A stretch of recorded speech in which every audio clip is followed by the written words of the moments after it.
people came to us, during the Guinness Book of World Records and said, "Can we take an autograph of you and Joanne and Brydan?" It was really, I think what we say is milestone. After a certain age, you stop your milestone. So I think that was our milestone.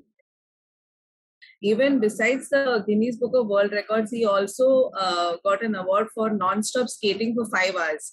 Wow. And it was actually 5 hours, continuous 5 hours. So Joanne she's a part of Special Olympics, both Joanne and Brydan. Recently, Joanne was a part of Fit 5 exercise program. It was there. And she was leading more than 300 athletes, across India, wherein she was like a leader and others were copying and following her, whatever exercises of Fit 5 that she was doing. She has also won online competitions for fitness organized also by Special Olympics. She has won an inclusive dance competition wherein she was dancing along with me. So we both were dancing, and there also she won a prize over there. And a lot of accolades. She is recognized by Government of India on Kanya Divas for her achievements in various multi-fields, what she is doing. She has got, both of the kids have got Global Achievement Award, just last month from Government of Rajasthan. So, would you share something about Joanne and Brydan to people who don't know about them? How was schooling for them? What are they doing now? How are they keeping themselves busy? How do you keep them busy?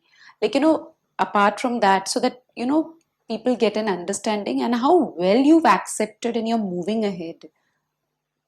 Yeah, well, now we'll just start with these 2 years of pandemic. The initial few months, we were with the school and an online event, online sessions and all that. And then we realized that it was actually not helping either of them, because the reason of us sending our children to school was basically for socialization. So what happened was, during the pandemic, we had a lot of time to ourselves, always. But of course, there used to be a challenge, because both Joanne and Brydan have always been outdoors for skating or for say swimming, etc. But there was a thought, now indoors in pandemic, how they will regulate themselves. And it was a question mark, because it is very difficult to explain to our children, as to what is going on outside. So we started working together with the kids, whether it is the kitchen activity or any other household activity, doing it together as a family. There was no desktop activity. There was very rarely desktop activity going on. So, for example, if I was in the kitchen making chapatis or something, kneading the atta, kids used to be there, or she's cooking something. So the concepts of learning, say colors or say counting, all these things develop within the house. So say Joanne, get me 5 capsicums. Okay, keep one back. How many are remaining? Or say anything while cooking. Okay, so this is how they started understanding, and they related it because these were objects within the hand, where they could see, they could feel, they could smell. So learning became much faster, and in the course of all this, Joanne picked up cooking. So earlier, before the pandemic, she was not interested in cooking? She actually... See, at the age of, say, about 5 or 6 years, Janice was always encouraging her in the kitchen. She used to cut small things beat eggs, all those things she used to do. So it was a gradual process. But then there were loads of other things that was happening within our family. To be frank, we didn't have the time to explore this cooking with her, because we were always out, running here, therapies and school and skating and swimming. And we were hardly in the house to have our meals and sleep. Meals also we used to have in the car. So we actually didn't have that quality time to explore. And when the pandemic came in, it was a sheer surprise. She was hands-on with a lot of things. She's a quick learner otherwise as well. But because this is her passion, she was actually picking it up. We could see round chapatis and, everything was like actually going, for at that time she was 12. So for a 12-year-old, it was actually a wow thing. And plus, it was happening together, as a family, because I used to knead the atta, okay, and I used to give it to her. After that, she used to go to the next level. She used to, initially, Janice started rolling the chapatis, okay, to show her. And then she picked up making chapatis. Brydan used to come at the end to put ghee on top of the chapatis. Yeah. So everything used to be becoming like a family affair. Now, say 1 year down the line, we are happy to share that Joanne was the first teen chef across India in a live cooking competition. Wow. Meaning, what did she do there? I didn't know this. This is so awesome. Last year, in the month of February, there was this online competition organized by Orient Kids. It was online all over India. And it was live. It was live. So we had the rounds, our first qualification round, and then the finals, semi-finals. So we had a full menu that she did, So she would start with a welcome drink. Then there would be the main course, salad, and an immunity drink. So we made a proper menu for her, and everything was live. So we were not we were allowed to help her, but she didn't need that help, because this is an everyday thing she has been doing for a long time, So that confidence level, everything was always there, and it was, a dream. We never dreamt, that the challenge is what we thought when the diagnosis was there. Yeah. And here is a day when our daughter is making almost 25 chapatis every alternate day. She's making dosas. She's literally cooking, for us. But we never thought it would ever happen. And this gives so much of light, that we could share with a lot of parents across, that yes, as we always say, see the able, not just the label. Let us treat our children as normal children.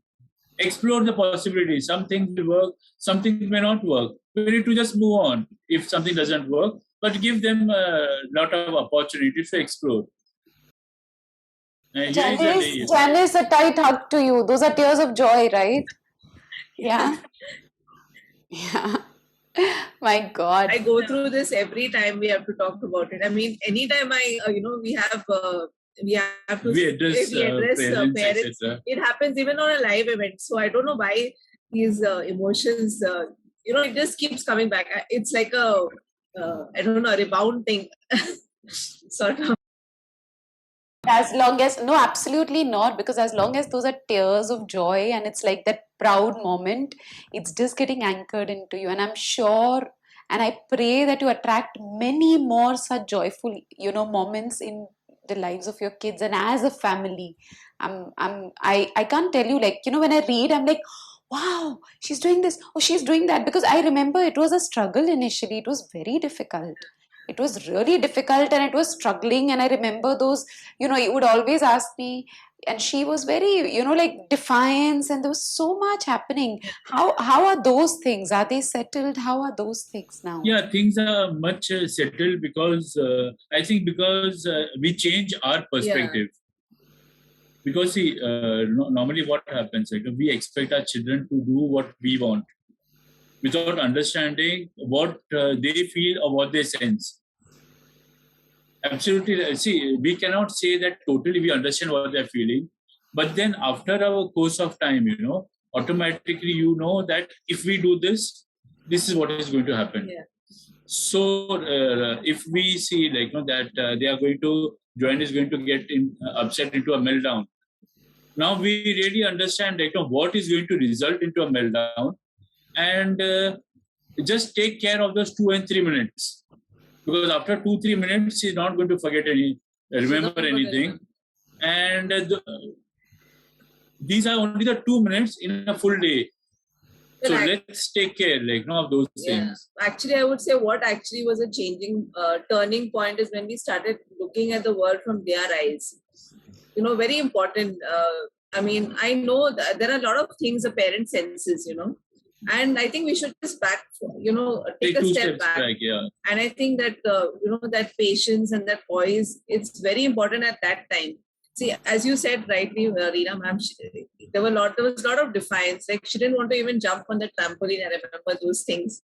So, and we wanted her to jump. But then what happened is when we started doing the activities together, like when I would jump along with her, even now, when we do our workouts, we do a family workout. We don't like tell them, Joanne, go and do jumping jacks, Brydan, go and do jumping jacks. No, it's not that way. We all do it together. So basically, every day, like let's say 5 p.m. onwards, we have got a sports session, at home, wherein all of us change in our clothes, because see, a visual feedback as per what you all have taught us, is very important. Okay? When they see all of us changing, automatically the mood is there, the energies are there. And secondly, if we tell them, Joanne, come on, jump 10 times or 20 times, it's like asking a monkey to do something. But then a change is there when I jump as a monkey 10 times, and then I ask her also to do that. That is when we all four of us are jumping together. Then it's not only an activity what is happening, which is maintaining their sports, etc. As a family, the bondingness is increasing day by day. But all said and done, now she has entered into her teens. So she's getting a mind of her own. She's getting her own way of, expressing, and she wants sort of a control, in the house. So we have we allow that at times. Yeah, we have regulated it and changed it in a different way. Commands are the same, exercises are the same. Okay, but then now we tell, okay, Joanne, now which exercise do you want to start with? It's the same thing. But you're giving more choices. You're giving more choices. And she feels that she also has a say rather than just follow whatever that is being told. So she feels respected, she feels heard, she feels understood. That's what it is. So it's like no commands as such, now we've changed ourselves by addressing it to both the children. So let's do this. Or can we do this, So there's a lot of difference in... as they age, as they grow, immediately, we need to change ourselves according to their mindset. That's what we've seen and worked with both our children. How would you, if you're okay to share, how are they communicating? Are you worried about their communication? Because, mostly, when they're very young, like 3, 4, the main concern that every parent is, will he speak? Will he speak? If he speaks, will he communicate? What if he doesn't communicate? Do those questions still bother you? And what is the present level? Where are they now? Well, see, with Joanne, she's now, I would say, in between her expressive and her communication, the level in between. She also raises conversations, and this has all happened during the pandemic, We never thought a child would come and tell us, talk to us, like, give us command, Mama, I want to put clothes in the washing machine. And during our bedtime, she tells us stories, like anything that she wants to relate about. Or what she wants for breakfast the next day. So there's lot of communication that has indulged with her, and we see that sense of that she wants to express. It's like sometimes if we are busy, she'll even turn my face and talk to us. So that has been developed with Joanne so far. Yeah, Brydan, for that matter, he is non-verbal, and yes, like most of the parents who have younger children right now, there's always that when is my child going to talk? Of course, we also used to have that apprehensions, but then it's not only communication is not just talking. Yeah, Brydan, in fact, his communication is much more. One command, if we give him, he will complete it in one go. Yes. Okay. So it's not only about speaking as long as, you can communicate. So there are a lot of aids. And also, one more thing, what I'd like to bring to attention over here is that there are a lot of people who will say, talk to a child, only then your child will talk back to you. Only then your child will speak. Probably, the society around will say, you are not talking to your child, that's the reason, you are not making him mingle. But then what we understood, after doing a lot of therapy, by meeting therapists like you, see, communication is not an easy task. Okay? We understood, that it's not about that he doesn't want to do. It's sometimes that he cannot do. Yeah. When we understand the difference between both of these, the understanding your perspective as a parent will change totally. Wow. Because the way you give a command to your child, thinking that that he's not doing, will change when you think that probably he's not able to do it. Because there is so much of your muscle coordination, your breathing. There's so many things like intricate what probably we are not able to see. And he's also facing a challenge. It's not that he's not understanding. He's also understanding so many years. I say, Brydan talk, Brydan say this, Brydan say that. But then when he is not able to do it, then there is no point, to just burden him in something like that, make him totally negative towards his surroundings. As long as he is able to communicate and express his needs and wants. Yeah. And the best thing about him is that he always attempts. Even now, if we sit with him and do these oromotor or these, these copying, facial copying, he attempts it. But the production of the sound and the oromotor is not happening. So, we are still working on everything, but we're not leaving. It's not just only only the focus that he has to talk. As long as he can communicate with his avas or with his pecs or, he's independent as of now. As long as he's happy, with us. That is what we are more concerned, Tell me one thing.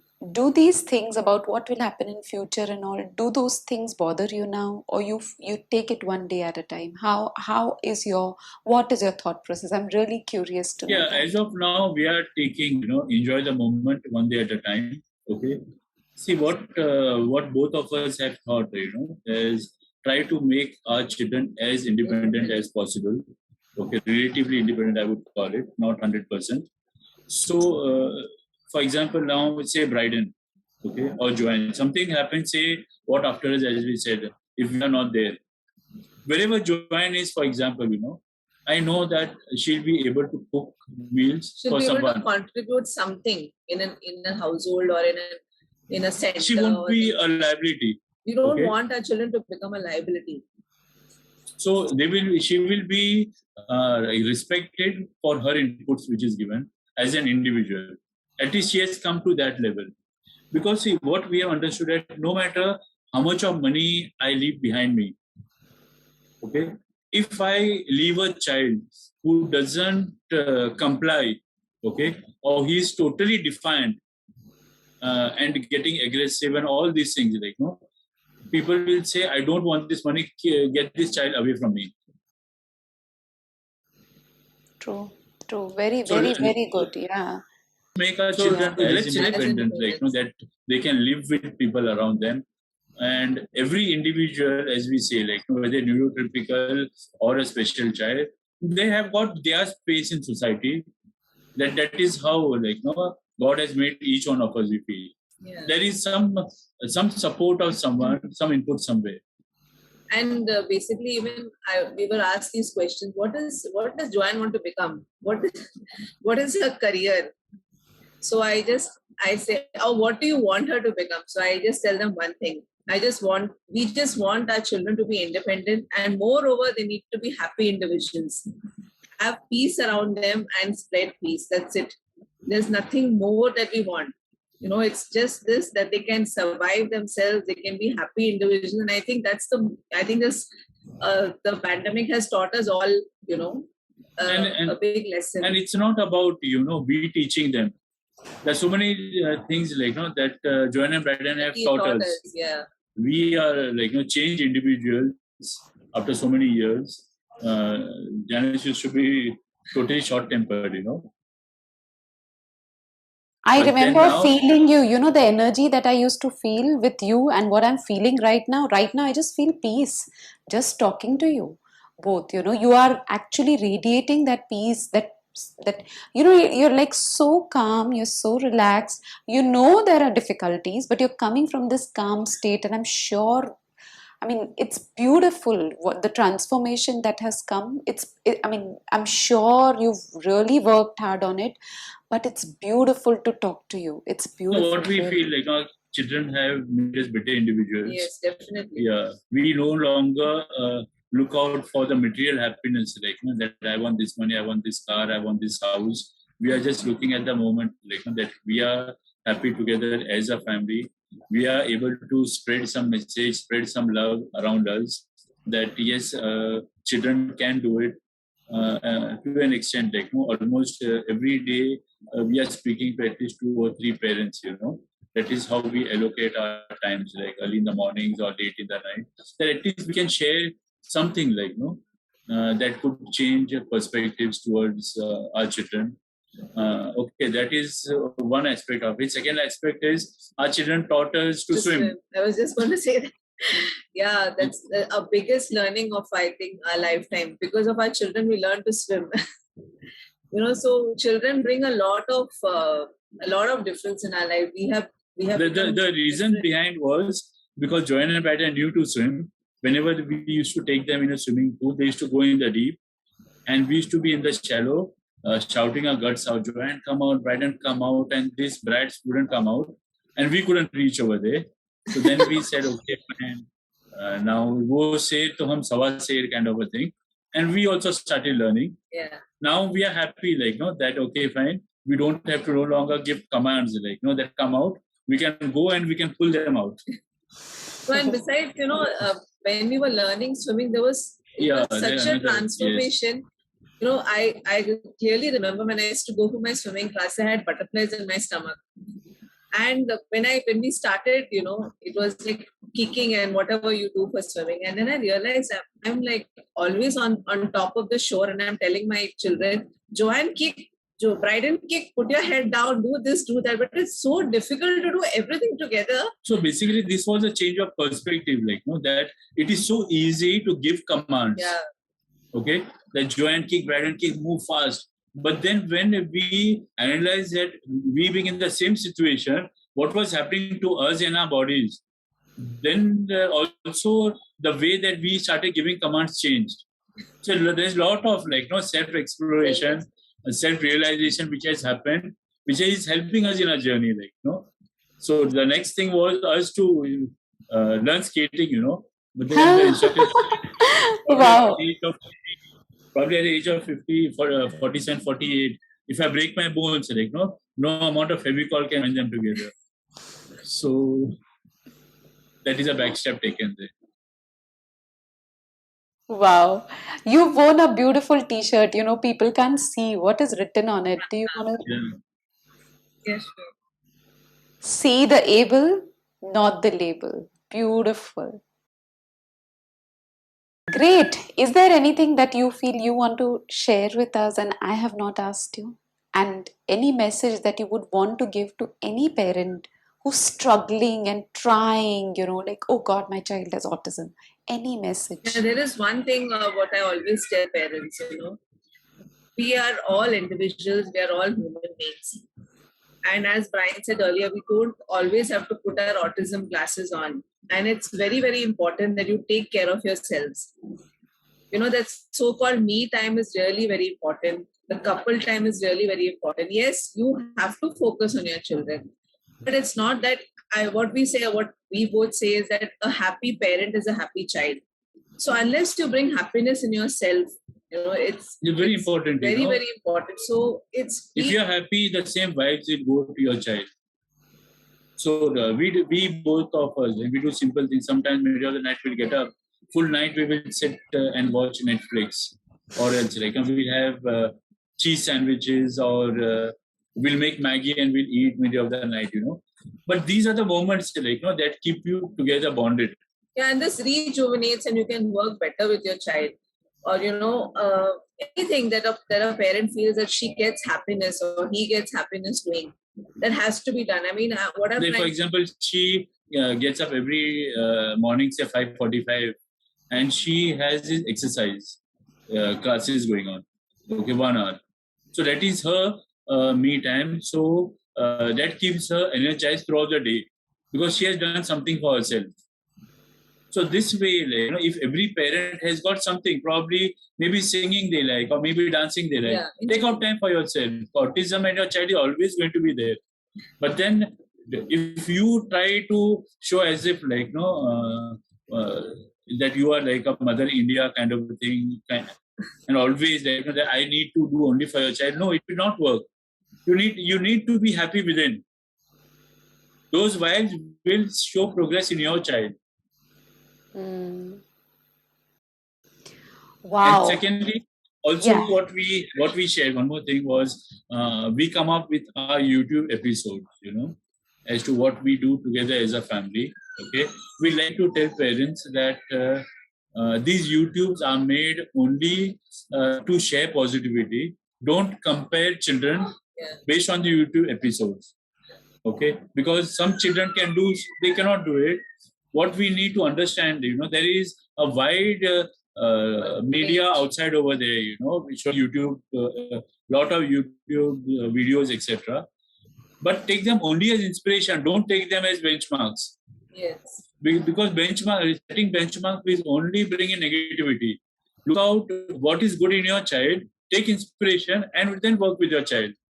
Don't think like that Joanne is making round chapatis, which means come, I will teach my child to make round chapatis. No, it's not going to work out like that. Because there are many things that Joanne and Brydan still cannot do. They cannot sing, for example. Yeah. A lot of things like they cannot do. But I cannot, imagine if I would have told Sachin Tendulkar, come on, sing song. He would have never got a cricketer then. True, lovely example. Beautiful. So thank you so very much for your time. I really appreciate it. And I'm sure it's going to help a lot of parents who are listening. Thank you. Thank you to you as well, ma'am. Yeah, thank you for coping with the, various change in schedules and things like that. No, in fact, it is nice that after so many years, we can again reconnect. Those memories are coming back. Wherein you used to show those exercises to us, for maintaining the core, etc. So those are still there. We have those videos still with us. What at times, we relate to those videos, although the kids have grown up, but then we make use of those resources always. Great. Thank you.